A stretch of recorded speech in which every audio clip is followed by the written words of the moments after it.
So since the death of George Floyd and the Black Lives Matter movement, how have you seen the news coverage of the Black community improving? I think right after George Floyd, there was a definite concerted movement for people to cover situations like the Floyd case, to follow the Floyd case very closely. Also, there was an awareness, I think, of just Black people in our community. I can remember different places where I've worked where I had to fight to get coverage. And I was thinking about this today. I was remembering one time where I was trying to get people to cover a march or something in a Black community in another city where I worked. And a reporter who I thought should go out and cover it because it was happening during his shift, he said, well, if you think it's important, you go cover it. And I had been working all morning, So that was the attitude that I saw previously. I think now there's more of a willingness to take an interest in what happens in the community. But I also think that a lot of the urgency that we saw in the wake of George Floyd seems to be dying down just a little bit. That's my opinion. But again, I do think that there still is a consciousness. I know for my own company that we have had some training and different programs that have gone on internally to make people in-house more aware of coverage and how things are covered. I write for an online digital website, and we cover the travel industry and credit cards and personal finance. And that is a very white industry. And so when George Floyd happened, I was very lucky that I had the buy-in of our CEO and our executive editor. The first thing that we did was partner with NABJ and make a donation. We also started paying memberships for people, but most importantly, our coverage started changing. We started hiring more journalists of color and freelancers because it's important to have that representation. I told my boss that Black people spend $130 billion a year on travel. That's a lot of money to leave on the table. I always like to point out the economics of it. When people see green, that's the color that everyone sees. And so our coverage has really changed a lot. Our newsroom, the people that we've hired has changed a lot. So overall, I am still cautiously optimistic because we're still doing the work. So we were in a pretty good situation when it came to diversity as far as staff was concerned, but our coverage, I thought, lacked a little bit. So then with the outcry, because it just didn't come from the African-American community, it came from quite a few people outside of our community who decided to become allies at that point. Internally at Kim's TV, I know that we started having very deep and difficult conversations about who we are internally and who we project externally. As a result, we changed our coverage by creating a segment. To me, it's not a franchise, but it's an ongoing segment called Together We Rise. And in Together We Rise, we shine problems on what's happening in our community, the problems, and hope that we can, find a solution together. So I guess it's problem-solving journalism, if you will. So that came as a direct result of what happened with George Floyd. I don't know that it would have happened if George Floyd had not occurred. You think about devastation and what that does to a community. You look at a New Orleans, and prior to Katrina, it was in bad shape, and everybody knew about it. It was like no mistake. What happened with Katrina, you saw all the inequities, all the lack of the levees, all that came through. All that came through. What George Floyd did, like COVID, shined a light on everything. I believe with George Floyd and COVID, it was a perfect storm. Now we have people, that have always had diversity programs. Some, didn't have them before, and no one, held them to task. So now you can look at a newsroom, like Marvin said, and actually count them on your hand. And people are looking around to see if you're compliant. I mean, you had, industry people that were not speaking up. Now they were saying, hey, well, what do you think about this? It was never part of the conversation. It was understood we got a problem, but let's just kick the can down the road and they'll get fixed later. George Floyd made everybody stop. I think that it was an impetus for us to continue doing what we had been doing. There's always been a push for us to tell stories, of the African American community, of all communities.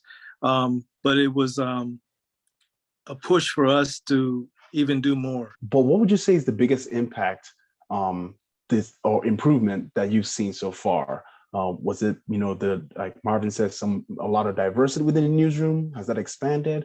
Has there been more DEI trainings?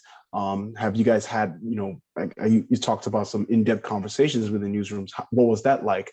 What was the impact of those conversations? I mentioned the training before. We've always had some ongoing training, but after the George Floyd thing and around that time is when we started taking that turn toward looking at ourselves, how we cover different issues, making sure that there is no bias, making sure that we do hear, communities and what they're saying versus just going with the status quo. I've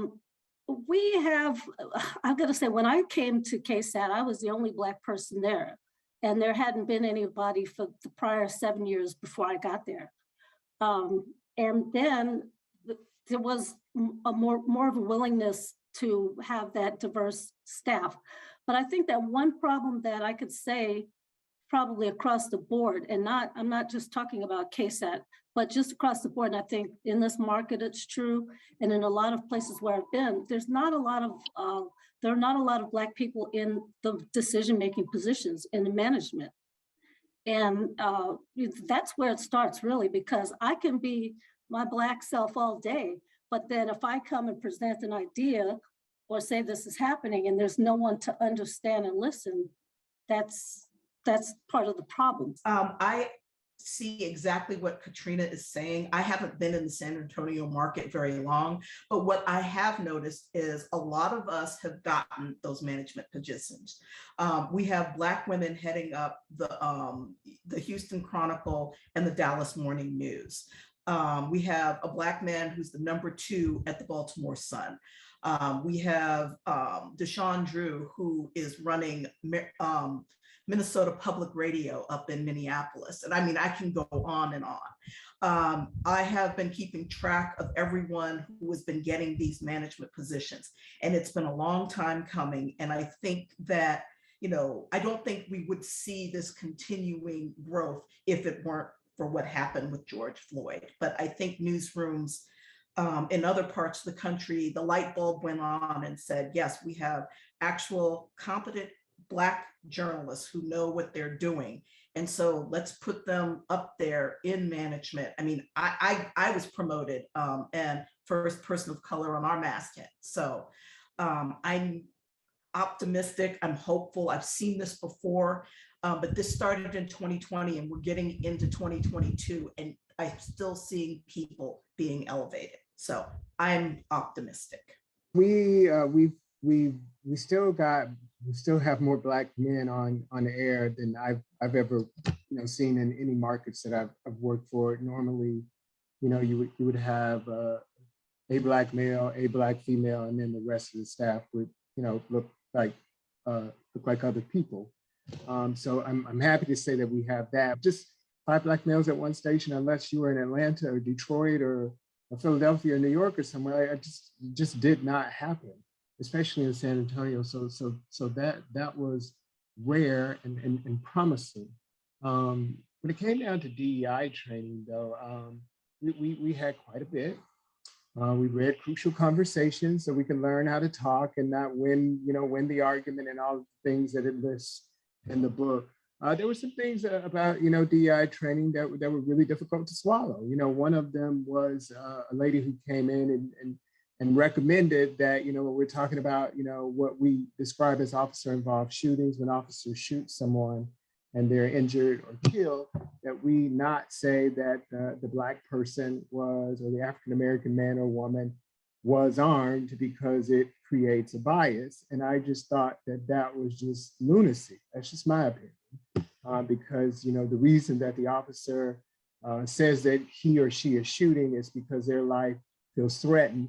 So if that person is unarmed, I think that is a fact. But in their opinion, they thought that we shouldn't say that because it creates a bias that makes the African American look dangerous. So that there were some things about training that I kind of could accept, and there were some things that I didn't accept.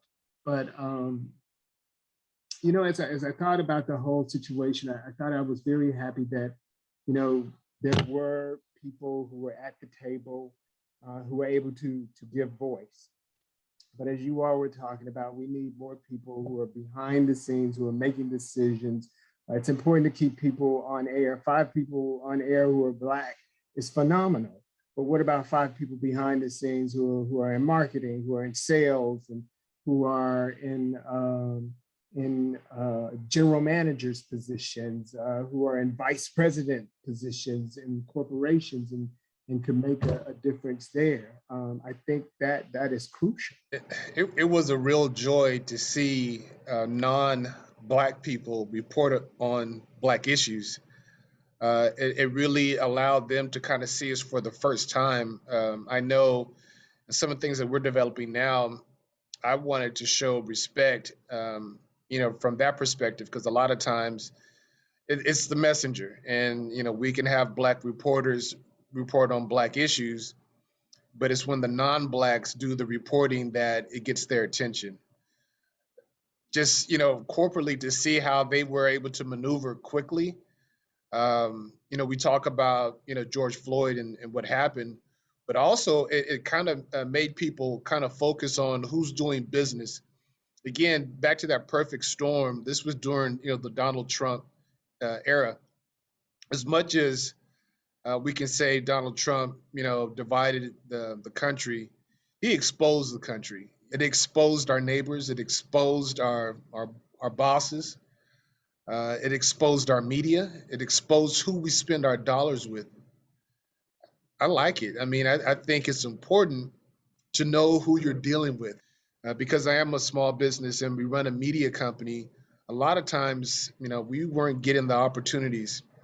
Not that that's a whole lot has changed, but now I know who the players are, because you can assume a few things, from, who they supported, whether it was Trump or not, or Biden, or, whatever the political affiliation. You kind of know what's going on now. This happened last year. We kind of reinstituted the teen team. We reach out to young folks around the city to come in and, we can mentor them and, help get them started in the career field of journalism. And hopefully we'll expand it even more this year to include those sections, of the city where high school students may not have access to journalism, a career field that maybe they're interested in.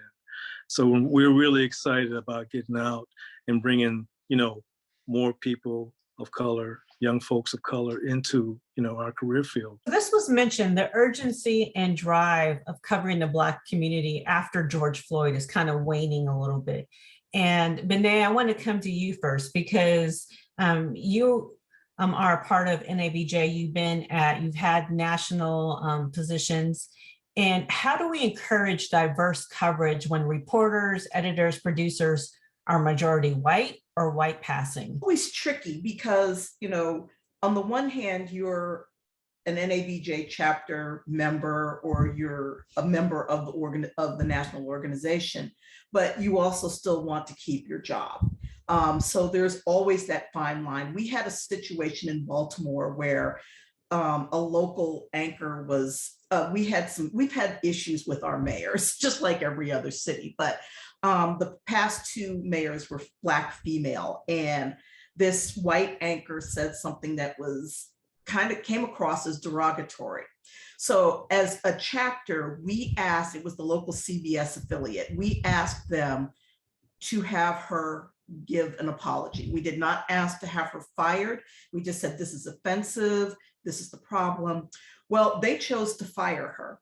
And then, of course, that got into a whole nother situation in the city. People were flaming our Twitter account and our website and everything, and we got threats.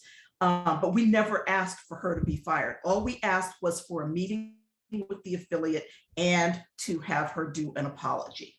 So, you can't take your foot off the pedal when it comes to advocacy and pointing out things, even though sometimes it can be uncomfortable for a chapter, because people need to be made aware. And it's still important, even in this post-Floyd time that we're in, that advocacy just never goes away. At first, just started out covering the things that I was interested in. And a lot of that was, in the African American community on the East Side, Northeast Side, going out making contacts, and those contacts are still, value sources to this day, because I always thought it was important, that you open the paper, it should reflect, the city, so that meant going out, knocking on doors, introducing myself, eating at different places, in the East Side and the Black community, and just started to, freelance and bring these stories to the editors, and they're like, okay, yeah, sure. So that's always been a thing that I've learned from mentors, at the paper. Folks at SAABJ, the encouragement to go out and tell these stories. And, so that when you open the paper up, there's an African-American young lady, or the 106-year-old woman who was just phenomenal, a Republican, these human stories, just to show folks, hey, man, we're all alike, But there were some stories that, when we first came here, we just didn't see. And, but the editors were like, you have free reign to go out and tell these stories. And so I've always just, taken what they've given me, that access, that free pass to go out and do it and try to do the best we can. And, I'm happy to say that we have a lot of the colleagues that I work with, they go out and try to do the same thing. So we try to reflect the city in our reporting. You have to be a noisemaker, but you can't just come with noise. You have to come with solutions. You can't be that empty wagon that makes a whole bunch of noise.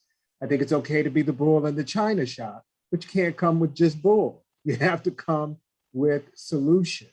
So I don't mind being the voice or one of the voices at my station. I don't, and my bosses know this.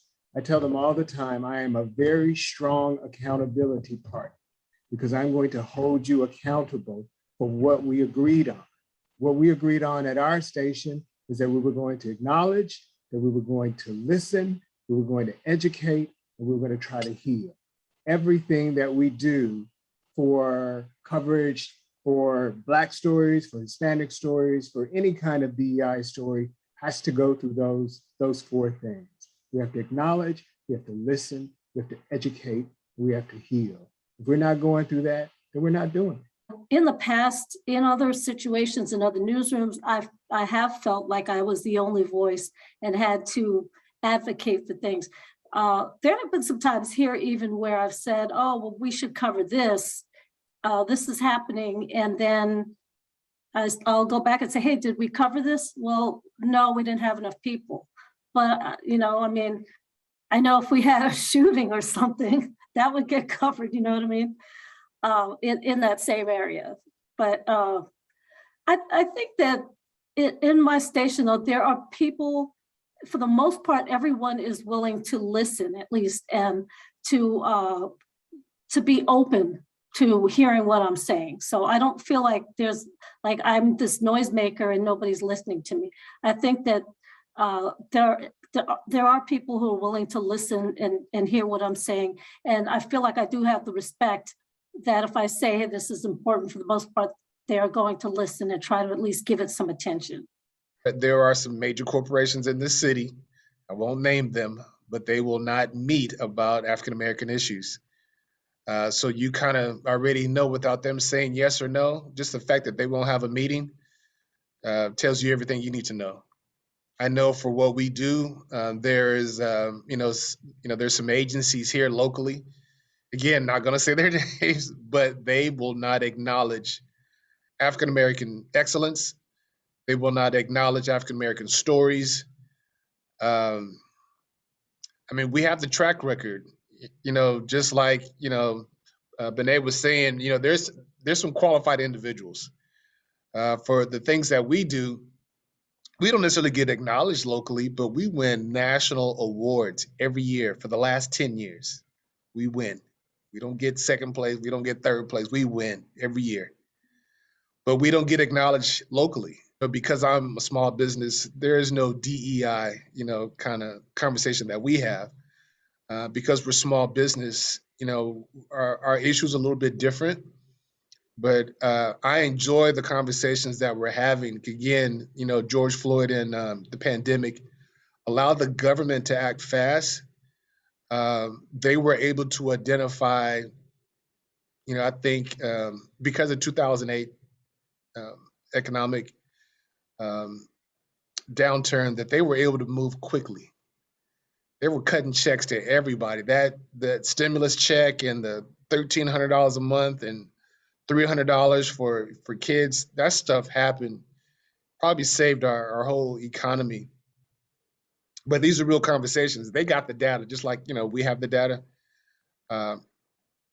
Knowing, again, the rules of engagement and how your people are going to be affected keeps me, working hard, because my issues are, I don't want to say they're standard, but I knew we had issues in our community, whether it was healthcare, education, economics, technology, all that stuff was exposed. And not that we were saying the sky was falling prior to, but we were bringing it up way before George Floyd. I enjoy being able to, kind of have flexibility and freedom. I don't have a boss. So there's no rules on our end. So for us, it's really just a matter of access and, to a degree, capital. But that's not going to stop us. I want to hear from you guys, from your heart. Do you feel valued as a member of the Black media? Do you? And that's a true question, because I know, some days we wake up and you guys may face challenges where you're advocating for Black stories, and you may feel like you're being heard, but it may not go the way we want to. So, but let me hear from you. It almost felt like a sermon popped up in my head, because the first words were, "I'm still standing. I'm still standing. I'm still here." So yes, I feel valued. The Marvin Hearst that came here in 2004 is definitely different than the Marvin Hearst that is talking with you at 2022 on this day. I never thought that I would get the opportunity in this market to tell the story of Black women, to let Black women have their say, to talk about all that ails them, how they're viewed as angry Black women, and the challenges that they face within their community. I never thought that I would have the opportunity to examine the really, I don't even know how to describe the relationship between police and people of color, but to be able to share the story of that critical intersection where they meet and they don't meet, to be able to tell the story of law and race, to get down dirty and find out, that the officer walks into the courtroom with capital, and that, sometimes people of color are immediately viewed as the villain because the officer has that capital. To be able to share those kinds of stories would lead me to the answer of yes, I think my voice has value. Yes, I brought those suggestions and pitches to the table. Yes, they made air. So yes, I'm still standing. And yes, I think that I will continue to have that. I absolutely do. But, like Marvin said, the Benet Wilson that started her career in 1985 on a typewriter and the Benet Wilson now are very different. There were a lot of things that I swallowed and put up with early on in my career that I don't anymore. People understand exactly where I stand and how I feel in my newsroom and just in the industry in general. So I feel more valued than I ever have in my career, as a matter of fact. How do I follow those? I do feel valued in the newsroom. I feel like, how do I put this? I feel like I would be valued no matter what color I was, but the fact that I'm a Black woman, I think, does carry some weight.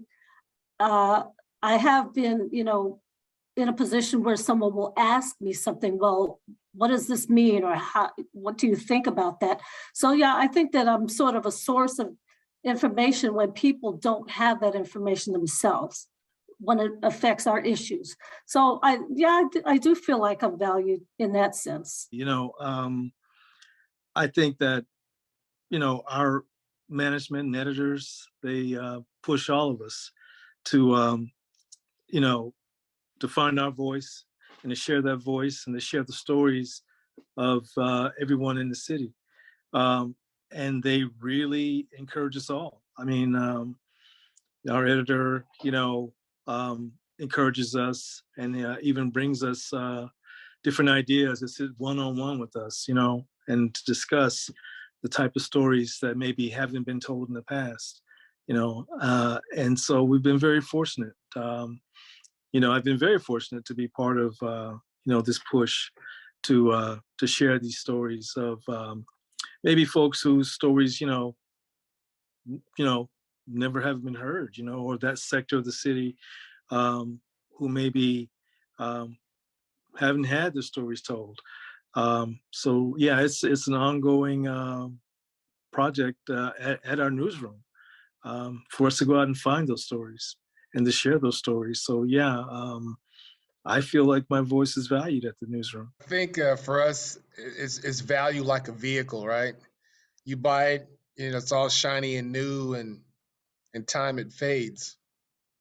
Not that what we do has faded, but there will come a time, whether I'm alive or not alive, that folks will be able to look back and say, remember back in 2020 or back in 2012. They'll be able to pull a book out of our encyclopedia of content and be able to go to that year and look at what happened.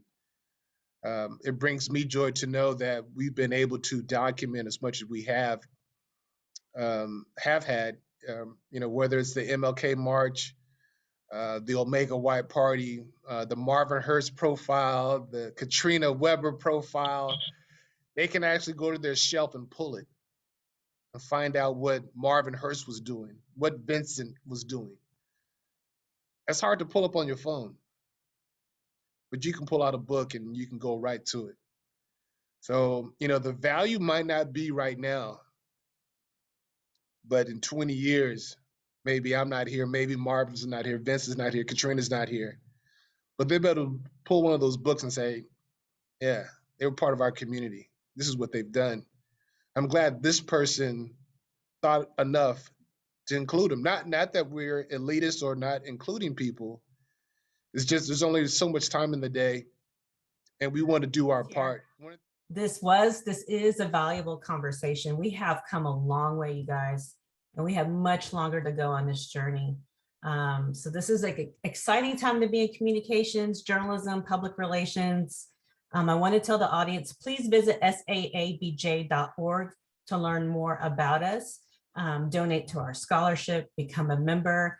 Thank you for joining us on this conversation tonight. And we hope to have more conversations for you in the future. And that is it for us, signing off.